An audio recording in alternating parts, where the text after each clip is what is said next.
Keliengan saat beraktivitas, pusing, tegang, dan juga ngos-ngosan, selain juga badan lemas ya. Aku juga bakal beritahuin kalian kalau tingkatan asam lambung itu sebenarnya ada tingkat kategori menengah, ringan, dan juga parah. Dan kategori ke ringan ke menengah itu membutuhkan proses, jadi tergantung dari manusianya sendiri. Kalau misalnya pengen sembuh, ya harus rubah, modifikasi pola hidup, dan harus disiplin.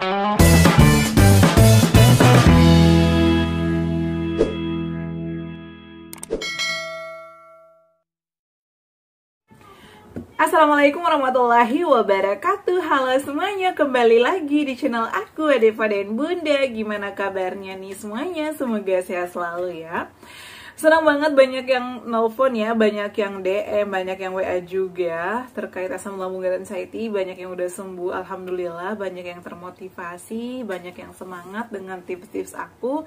Banyak yang sudah terbebas ya, yang udah sembuh, dan juga masih banyak yang pemulihan ya. Nah teman-teman, jadi aku juga pejuang asam lambung sama seperti kalian. Jadi kalian gak usah takut, gak usah merasa sendiri, karena aku juga pernah ada di posisi itu. Itu hanya sensasi sementara, pasti sembuh ya. Yang penting kita ikhtiar, terus terapkan 3P-nya, dan jangan lupa olahraganya. Jangan sering mengeluh ya, harus bersyukur ya. Kita itu diberikan cobaan karena kita mampu, dan semuanya itu ada sebab akibat. Kita ngalamin semua ini karena ada kesalahan-kesalahan di masa lalu ya. Mungkin kita suka telat makan, suka makan pedas berlebihan, suka makan yang kecut-kecut, yang asam-asam, suka ngopi, soda, suka begadang, dan lain-lain sebagainya. Jadi itu nggak langsung didapatkan pada saat itu juga ya. Jadi itu butuh proses. Dan untuk tingkatan asam lambung ini juga itu membutuhkan proses yang panjang, dari kategori ringan, kategori menengah, dan juga kategori parah. Kalau misalnya kalian udah ngalamin kayak emah biasa, jadi harus hati-hati, harus waspada, harus hati-hati dalam membeli makanan. Kemudian minumannya juga diperhatikan ya. Jangan mentang-mentang masih kategori ringan, ntar juga minum obat. Itu prinsip aku dulu ya. Ntar juga kalau kamu kan bisa minum obat lagi.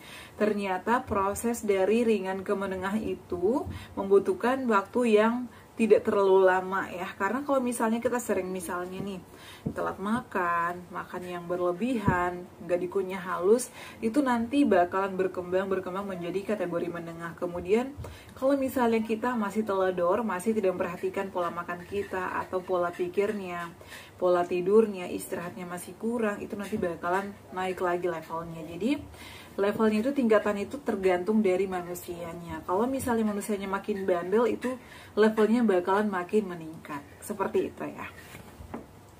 Nah teman-teman, di video kali ini aku bakal bahas lagi pertanyaan ya. Tadi tuh ada yang WA aku, mohon maaf kalau belum aku balas, udah aku baca sih ya, karena aku bakal share langsung videonya ya. Jadi tadi tuh ada yang DM aku atas nama Bapak Heri, bukan DM ya, WA. Assalamualaikum Bunda, kenapa ya setiap kali beraktivitas aku tuh pusing, keleangan, tegang, dan juga mata buram. Apakah ini ada hubungannya dengan asam lambung? Jadi pejuang asam lambung ini banyak banget sensasinya ya.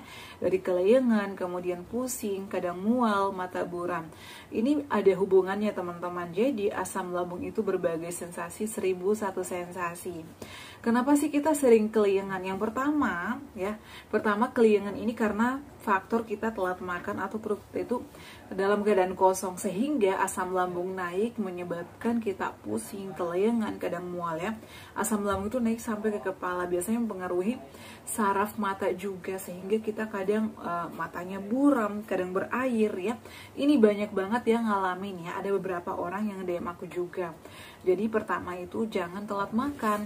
Kemudian selain itu juga kita keliengan ini karena kurang istirahat, kecapean. Jadi itu juga bisa membuat kita keliengan, pusing. Nah kemudian selain kurang istirahat, kita juga kurang tidur. Jadi istirahat sama tidur ini sama aja sebenarnya ya. Misalnya kita tuh malamnya begadang, ataupun mungkin karena terlalu banyak minum yang mengandung kafein atau mengandung gula, jadi kita biasanya itu nggak bisa tidur atau gelisah. Keesokan harinya pada saat kita beraktivitas itu mulai pusing, keleangan, kadang tegang, karena badan kita tuh lagi nggak enak, istirahatnya nggak cukup. Jadi nggak nyaman gitu ya. Kalau badan kita kurang istirahat, tidur kita kurang, itu ada aja yang kita alami. Rasanya tuh nggak enak banget. Jadi buat Pak Heri, tolong ya perhatikan pola tidurnya, makan yang gak boleh telat. Kemudian menu-menunya juga diperhatikan ya, hindari sayuran putih seperti kol, sawi, toge. Itu juga dihindari, kayak lobak itu juga mengandung gas ya, kurang baik untuk pejuang asam lambung. Nah, kemudian untuk mata buram ini biasanya juga kita terlalu lama menatap layar HP atau layar komputer itu juga ngaruh ya. Dan juga terlalu banyak pikiran itu bisa membuat kita kelayangan. Jadi caranya ya makan yang cukup, perbanyak minum air putih, istirahatnya yang cukup, jangan banyak pikiran. Jadi sering-sering lakukan healing, lakukan relaksasi kalau lagi di rumah ya. Jangan nonton mulu, jangan main HP mulu. Kalau aku nih biasanya menyibukkan diri aku dengan hal yang menyenangkan, misalnya masak atau menjahit ataupun ngobrol sama orang-orang. Kalau misalnya udah capek nih, aduh mau ngapain lagi ya, aku tuh biasanya lakuin yoga, meditasi, yoga kualitas tidur. Kemudian ya mendengarkan ruqyah atau relaksasi itu bisa membuat kita lebih rileks dan lebih nyaman. Lakukan itu sering mungkin ya. Nah, dan kalau misalnya kayak leher kita tegang ya, saran aku ya relaksasi, balurin seluruh badan, dan kalau bisa aku sarankan mandi sorenya ya, itu menggunakan air hangat aja. Balurin setelah mandi air hangat, balurin seluruh badan, dan pakaian itu harus yang longgar-longgar ya. Jadi jangan yang ketat-ketat, apalagi jeans. Kemudian tidurnya jangan begadang, dan pada saat tidur itu miringnya ke kiri ya, bantalnya ditinggiin. Pada saat malam tiba-tiba terbangun, sediakan minum air putih ya yang hangat. Kalau misalnya tiba-tiba lapar, saran aku sediakan oat ataupun biskuit ya. Sereal itu bagus ya, itu bisa mengganjal. Kalau nasi boleh, tapi jangan banyak-banyak, karena kalau malam hari kita sudah makan nasi, itu nanti butuh waktu lagi beberapa lama untuk menunggu nasinya turun ya. Jadi saran aku ya makannya yang ringan-ringan aja ya.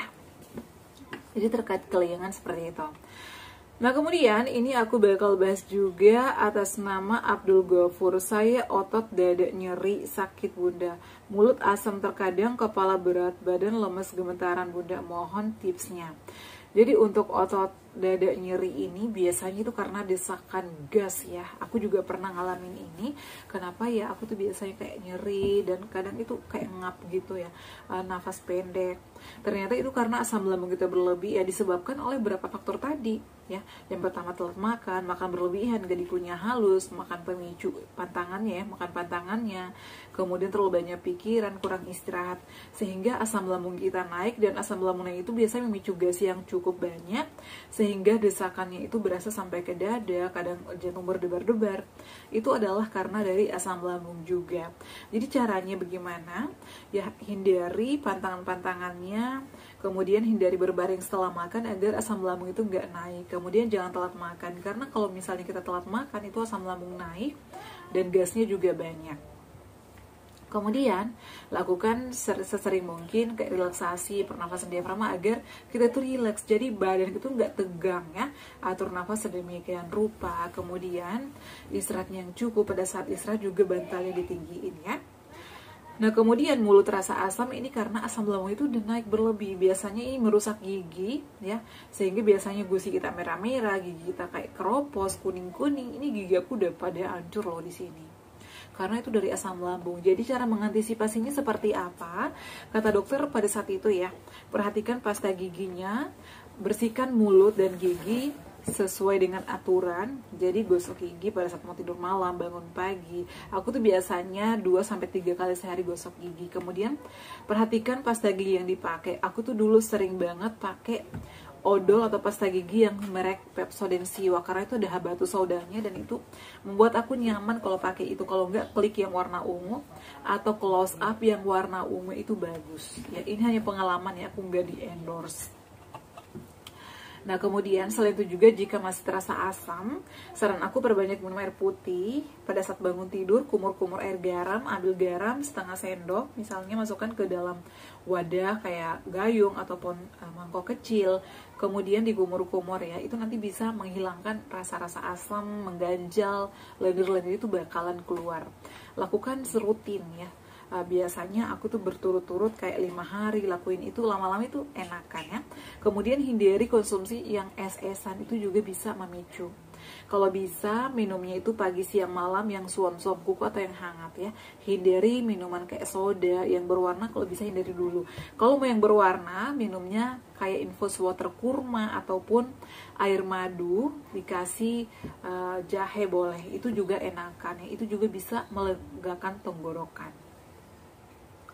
Kemudian lemas gemetaran ini karena ya asam lambung, dan juga biasanya kita karena kurang istirahat, telat makan, terlalu banyak pikiran, terlalu banyak serangan-serangan asam lambung itu ya, sensasinya itu banyak banget. Jadi kita dalam menghadapi sensasi yang muncul itu kadang membutuhkan waktu yang membutuhkan tenaga yang kuat. Jadi kita tuh bawaannya lemas karena kita juga kekurangan cairan, kekurangan mineral. Jadi teman-teman, kalau makin banyak sensasinya, saran aku perbanyak minum air putih, jangan sampai kekurangan mineral juga, kekurangan cairan juga, dan sering-sering minum madu ya. Kemudian selain itu juga minum vitamin. Tapi kalau misalnya masih banyak banget sensasinya nih di lambung, ya minum vitamin ini harus hati-hati. Kalau aku nih minum vitaminnya di malam hari itu pun biasanya aku konsultasi ke dokter dulu ya, kayak vitamin B kompleks, neurobion itu bisa aku konsumsi di malam hari setelah makan. Biasanya kayak gitu ya, agar badan kita tuh nggak lemas. Kemudian istirahat yang cukup, intinya tenangkan pikiran. Kalau pikiran kita udah tenang, itu nanti bakalan enakan badan kita juga. Jadi saran aku berdamailah dengan sensasi ini. Jadi kalau misalnya sensasi itu datang, kalian gak usah panik. Udah tahu nih aku ada asam lambung, udah tahu nih aku ada anxiety. Jadi aku tuh kalau misalnya udah datang sensasi, tenang, ini hanya sensasi, ntar juga bakal hilang. Aku tuh langsung melakukan hal-hal yang aku suka. Kadang kalau misalnya ada obat di rumah, langsung minum obat ataupun minum air hangat. Ntar juga hilang nih. Jadi aku harus lawan, aku nggak boleh pasrah. Jadi kita tuh harus melakukan hal-hal yang menyenangkan. Apalagi kalau misalnya anxiety-nya datang, aku tuh nggak menyendiri. Aku tuh kadang langsung nonton film kesukaan aku kadang langsung telepon orang-orang tersayang, terdekat aku, kayak gitu ya. Nah ini juga ada Lili Suryani, Bun, pernah minum herbal Cina untuk asam nggak? Aku pernah dapat saran minum itu, tapi aku masih ragu dan takut, Bun, tolong arahannya. Untuk herbal Cina, jujur aku belum pernah sama sekali ya, karena aku tuh takut. Kita tuh kan banyak sensasi, dan mungkin ya karena aku kategorinya menengah, menurut aku itu sensitif banget lambung. Jadi kalau misalnya mau konsumsi kayak herbal ya di luar produksi bangsa sendiri, aku tuh wajib banget konsultasi ke dokter. Kalau misalnya kalian mau cobain, saran aku konsultasikan dulu ke dokter ya. Kalau aku belum pernah, aku tuh selalu menyarankan herbal tradisional ya, dan obat-obatan yang bebas dijual, karena yang udah aku coba sendiri. Kalau belum pernah aku coba, aku nggak bakalan menyarankan. Nah kemudian terkait sayur-sayuran yang aku share selama di kampung, kayak daun kelor, kemudian bunga pepaya, itu aman ya. Jadi nggak masalah. Kalau labu, kayak labu muda gitu sih aku suka banget, dan setelah aku konsumsi kemarin itu nggak ada sensasi, aku suka ya. Jadi labu ini juga cocok-cocokan. Kalau misalnya ada yang nggak cocok, dihindari. Tapi kalau kayak labu kuning yang gede ya, aku tuh dulu pada saat berjuang kurang cocok karena mengandung gas. Jadi biasanya setelah makan labu yang buat kolak itu loh, biasanya itu kayak aku langsung sendawa, begah. Jadi nggak cocok. Tapi untuk saat ini udah bisa ya. Aku tuh udah bisa makan apa aja. Yang penting jangan yang pedas, jangan yang soda, dan nggak boleh kecapean. Kemudian makan aku nggak boleh berlebihan, dan harus dikunyah halus. Kalau itu udah aku terapkan semuanya, dan tidur aku nyenyak, cukup, insya Allah itu nggak bakalan kambuh-kambuh. Jadi tuh kuncinya itu harus disiplin teman-teman. Kalau kita udah disiplin, udah terapkan 3P-nya ya, dibawa happy aja, dibawa enjoy aja, agar penyakit ini nggak terlalu nempel mulu di badan kita, kayak gitu ya. Jadi kalian juga pasti bisa kok ya. Aku bisa, kalian bisa. Aku sembuh, kalian juga pasti sembuh ya. Oke teman-teman, cukup sekian share aku kali ini. Semoga menjawab pertanyaan kalian, dan semoga juga kalian lekas pulih, sembuh kembali seperti sedia kala, dan bisa beraktivitas kembali ya. Jangan lupa untuk terus dukung channel aku Deva dan Bunda dengan cara like, comment, share, dan subscribe. Assalamualaikum warahmatullahi wabarakatuh. Sampai ketemu lagi di video-video aku selanjutnya. Bye.